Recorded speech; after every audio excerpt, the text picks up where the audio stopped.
Hello students, आप सब कैसे हैं। आज इस वीडियो में मैं आपको घरेलू आय और राष्ट्रीय आय दोनों में डिफरेंस बताऊंगा कि ये घरेलू आय क्या है और राष्ट्रीय आय क्या है। इन दोनों के बीच में अंतर बताऊंगा। घरेलू आय को हम शॉर्ट फॉर्म में NDPFC, net domestic product at factor cost कहते हैं, और राष्ट्रीय आय को हम एनएनपीएफसी कहते हैं। वैसे घरेलू आय एक देश के अंतर्गत अर्जित आय होती है और राष्ट्रीय आय जो होती है वो अपने देश के अंतर्गत और विदेशों से अर्जित की गई आय होती है।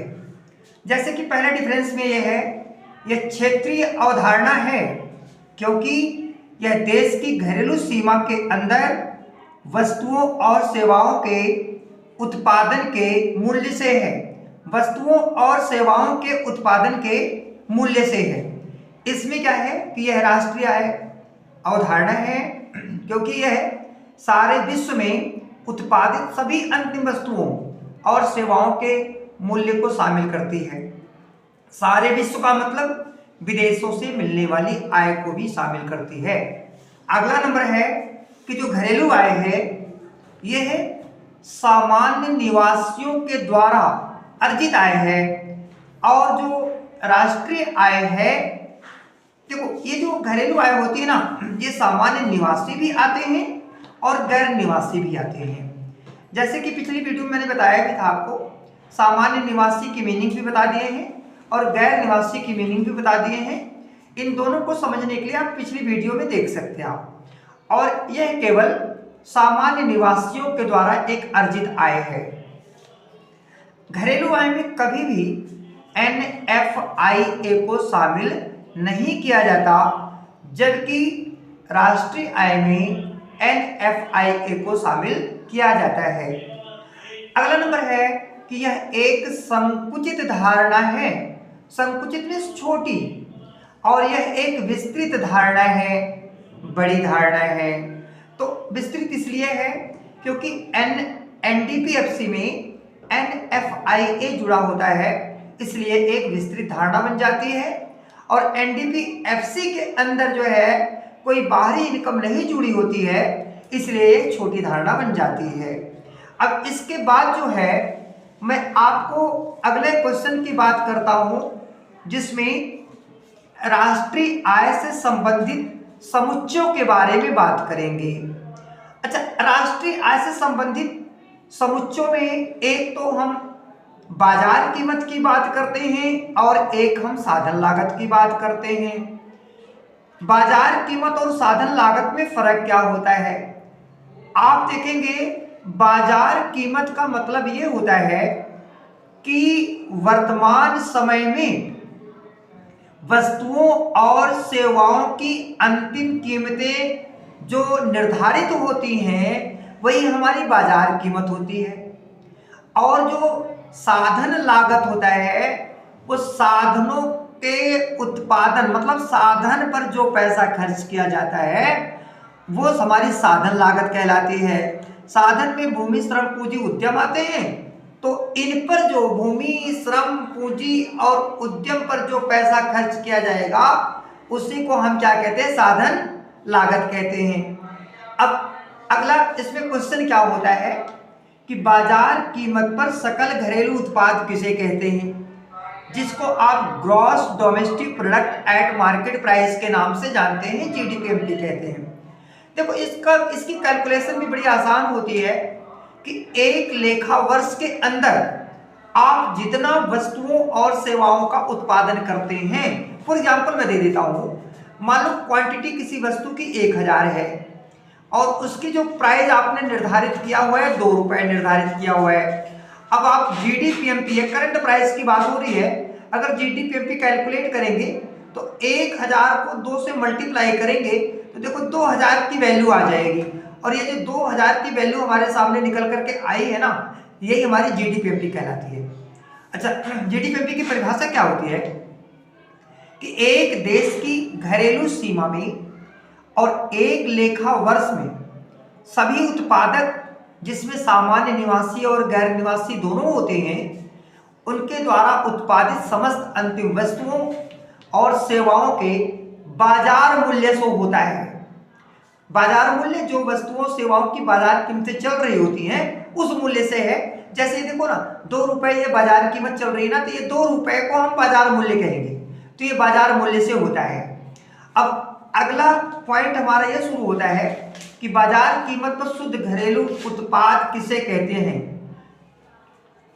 बाजार कीमत पर शुद्ध घरेलू उत्पाद किसे कहते हैं, जिसको आप एनडीपी एमपी कहते हैं। इसका मतलब ये होता है, एनडीपी एमपी का मतलब ये होता है कि एक देश की घरेलू सीमा में एक लेखा वर्ष में सभी उत्पादकों के द्वारा उत्पादित समस्त अंतिम वस्तुओं और सेवाओं के बाजार मूल्य में से मूल्य ह्रास को घटाकर एनडीपी एमपी का अनुमान लगाया जाता है। देखो, सबसे आसान तरीका बता रहा हूं आपको मैं। अगर आपको एनडीपी एमपी कैलकुलेट करना है तो इस जीडीपी एमपी में से मूल्य ह्रास को माइनस कर दो, और इसी परिभाषा में आप डेप्रिसिएशन को माइनस कर दो तो एनडीपी एमपी की डेफिनेशन बन जाएगी। इसलिए बिल्कुल मुश्किल का काम नहीं है। आप ये कह सकते हो कि GDP MP minus depreciation equal to NDP MP. मतलब एक देश की घरेलू सीमा में एक लेखा वर्ष में जितना आप अंतिम वस्तुओं सेवाओं का उत्पादन करते हो, सामान्य निवासी और गैर निवासी दोनों मिलकर जितना वस्तुओं सेवाओं का उत्पादन करते हैं, समस्त उत्पादित वस्तुओं और सेवाओं दोनों के मौद्रिक मूल्य में से मूल्य ह्रास को माइनस कर दो, तो जो वैल्यू आ जाएगी उसी को हम बाजार कीमत पर शुद्ध घरेलू उत्पाद कहेंगे। अगला पॉइंट ये शुरू हो जाता है कि बाजार कीमत पर सकल राष्ट्रीय उत्पाद क्या चीज है, जिसको आप जीएनपी एमपी के नाम से जानते हैं। ये जीएनपी एमपी क्या चीज होती है? Gross national product at market price. आप जानते हैं, यहां मैंने शब्द का इस्तेमाल किया एन। एन मीन्स होता है नेशनल और यह है राष्ट्रीय। जैसे कि मैंने डिफरेंस में बताया था कि जब आप राष्ट्रीय की कैलकुलेशन करते हैं तो उसमें क्या होता है कि केवल सामान्य निवासी आते हैं और सामान्य निवासी तथा विदेशी इनकम को जोड़ा जाता है, तो अपने आप ये राष्ट्रीय बन जाएगा। क्या मतलब हो गया कि एक देश की घरेलू सीमा के अंतर्गत केवल सामान्य निवासियों के द्वारा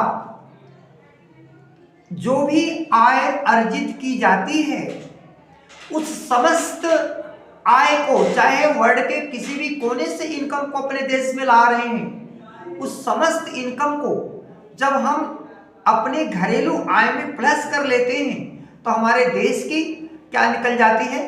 सकल राष्ट्रीय उत्पाद निकल जाता है। सकल निकालना है, इसलिए इसमें डेप्रिसिएशन ऐड करना पड़ जाता है ना। तो देखो, ये सकल है तो ऑलरेडी हमारे पास इसमें डेप्रिसिएशन ऐड है, इसलिए इसमें हम अलग से कहीं भी डेप्रिसिएशन को जोड़ेंगे नहीं, क्योंकि ऑलरेडी सकल के लिए डेप्रिसिएशन प्लस है। ये क्या है कि एक देश की घरेलू सीमा में एक लेखा वर्ष में केवल सामान्य निवासियों के द्वारा उत्पादित समस्त अंतिम वस्तुओं सेवाओं के बाजार मूल्य में विदेशों से मिलने वाले शुद्ध साधन आय को जोड़ करके जीएनपी-एमपी का अनुमान लगाया जाता है। इसमें डेप्रिसिएशन इसलिए नहीं जोड़ते क्योंकि ऑलरेडी जो है वो हमारे पास डेप्रिसिएशन जो है वो है, डेप्रिसिएशन है, इसलिए हमें नहीं जोड़ना है। फोर्थ पॉइंट, बाजार कीमत पर शुद्ध राष्ट्रीय उत्पाद, जिसको आप एनएनपी एमपी कहते हो, net national product at market price कहते हो। बहुत आसान बात है। देखो, पीछे हम जीएनपी एमपी कैलकुलेट किए हैं और इसमें आपको एनएनपी एमपी निकालना है, तो कुछ भी नहीं करना, हमें ये कर देना है कि जी देखो, एनएनपी एमपी कैलकुलेट करनी है, एनएनपी एमपी कैलकुलेट करना है, तो जीएनपी एमपी में से हम डेप्रिसिएशन को माइनस कर देंगे, बस ये आपका बन गया एनएनपी एमपी। देखो, जीएनपी एमपी माइनस डेप्रिसिएशन, क्या डेफिनेशन बनती है कि एक देश की घरेलू सीमा में एक लेखा वर्ष में सामान्य निवासियों के द्वारा उत्पादित समस्त अंतिम वस्तुओं और सेवाओं के बाजार मूल्य में विदेशों से मिलने वाले शुद्ध साधन आय को हम प्लस कर देते हैं और डेप्रिसिएशन को माइनस कर देते हैं तो जो वैल्यू हमारे साथ सामने निकल करके आती है उसी को एनएनपी एमपी कहते हैं। अब अगला पॉइंट ये चलता है कि साधन लागत पर सकल घरेलू उत्पाद किसे कहते हैं। अब बाजार कीमत के 4 पॉइंट्स बनते हैं, साधन लागत के भी 4 पॉइंट्स बनते हैं, टोटल 8 समुच्चय हमारे पास तैयार हो जाते हैं। अब हम इसमें जीडीपी एफसी की कैलकुलेशन करेंगे, gross domestic product at factor cost की कैलकुलेशन करेंगे। तो इससे अभिप्राय क्या है कि एक देश की घरेलू सीमा में एक लेखा वर्ष की अवधि के दौरान जितना आप अंतिम वस्तुओं और सेवाओं का उत्पादन करते हैं उसका जो मौद्रिक मूल्य निकलता है। अब आप देखिए यहाँ पर बाजार मूल्य नहीं है, यहाँ पर मौद्रिक मूल्य है। और ये मौद्रिक मूल्य का मतलब क्या होता है कि मॉनेटरी प्राइस क्या निकलती है। और मॉनेटरी प्राइस का मतलब क्या होता है कि जो आप साधन लगा रहे हो, भूमि लगा रहे हो, श्रम लगा रहे हो, पूंजी लगा रहे हो, उद्यम लगा रहे हो, उन सभी की लागतें कितनी निकल करके आ जाती हैं, यही हमारी मौद्रिक मूल्य है। यहाँ पर प्रॉब्लम आपको क्रिएट होती है मौद्रिक मूल्य पे। तो मौद्रिक मूल्य का मतलब यही होता है कि जो हम साधन लगा रहे हैं उसकी लागतें सामने की तरफ निकल करके आ रही हैं, ये हमारी मौद्रिक वैल्यू, मौद्रिक कीमत कहलाती है। तो क्या मतलब है कि इससे अभिप्राय एक देश की घरेलू सीमा में एक लेखा वर्ष की अवधि के दौरान उत्पादित अंतिम वस्तुओं और सेवाओं के सकल मौद्रिक मूल्य से है।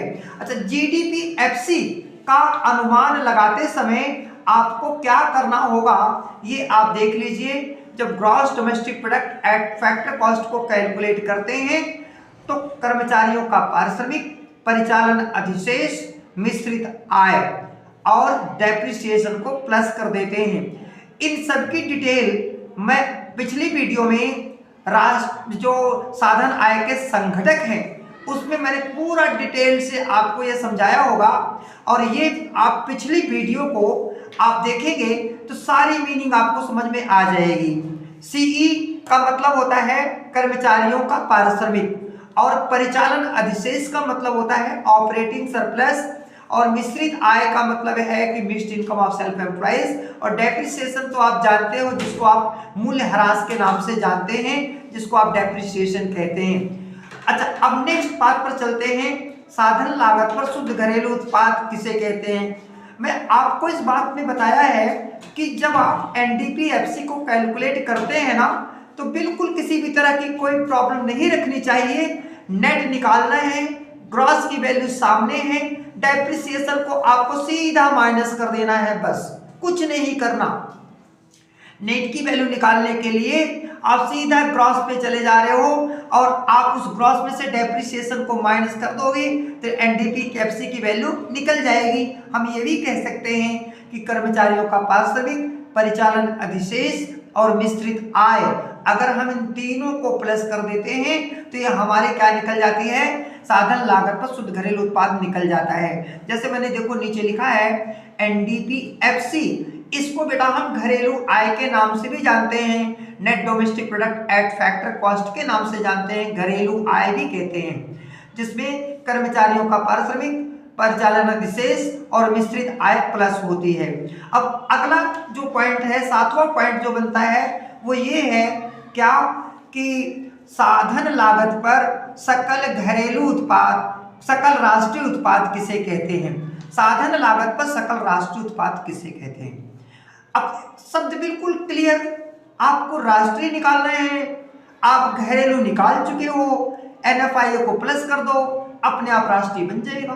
फिर राष्ट्रीय निकालना है, आप घरेलू पता है डेफिनेशन में, आप घरेलू में एनएफआईए को प्लस कर दो तो राष्ट्रीय बन जाएगा।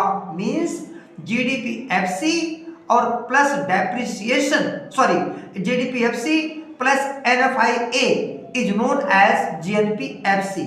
अब आप बिल्कुल क्लियर देख लीजिए, एक देश के सामान्य निवासियों द्वारा एक वर्ष की अवधि के दौरान उत्पादित सभी अंतिम वस्तुओं सेवाओं के सकल मौद्रिक मूल्य से होता है। मीन्स कर्मचारियों का पारिश्रमिक, परिचालन अधिशेष, मिश्रित आय, मूल्य ह्रास और एनएफआईए, अगर हम इनको प्लस कर देते हैं तो हमारे पास पूरी वैल्यू निकल करके आ जाती है।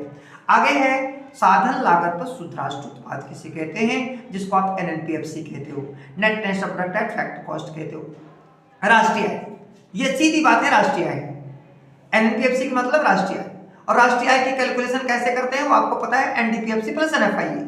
आपको पता है NDPFC मींस घरेलू आय प्लस NFIA जो known as national income, means एक देश के सामान्य निवासियों के द्वारा एक वर्ष की अवधि के दौरान उत्पादित अंतिम वस्तुओं और सेवाओं के शुद्ध मौद्रिक मूल्य। शुद्ध मौद्रिक मूल्य का मतलब है डेप्रिसिएशन ऐड नहीं है, शुद्ध मौद्रिक मूल्य का मतलब है डेप्रिसिएशन ऐड नहीं है, और सकल का मतलब है डेप्रिसिएशन ऐड है ना। जैसे देख लो डेप्रिसिएशन ऐड इसलिए क्रॉस हो गया, और यहाँ शुद्ध की बात कही जा रही है इसलिए डेप्रिसिएशन ऐड नहीं है, तो इसलिए इसको कहते हैं साधन लागत पर शुद्ध राष्ट्रीय उत्पाद। ठीक है, और थैंक यू बेटा, आप मेरे वीडियो को शेयर कीजिए और मेरे चैनल को सब्सक्राइब कीजिए, और जितना ज़्यादा हो सके इस मेरे वीडियो को सभी लोगों तक पहुंचाओ, सभी बच्चों तक पहुंचाओ, जो कि आसानी से ये सारी इकोनॉमिक्स बिल्कुल इजी तरह से समझ सकें।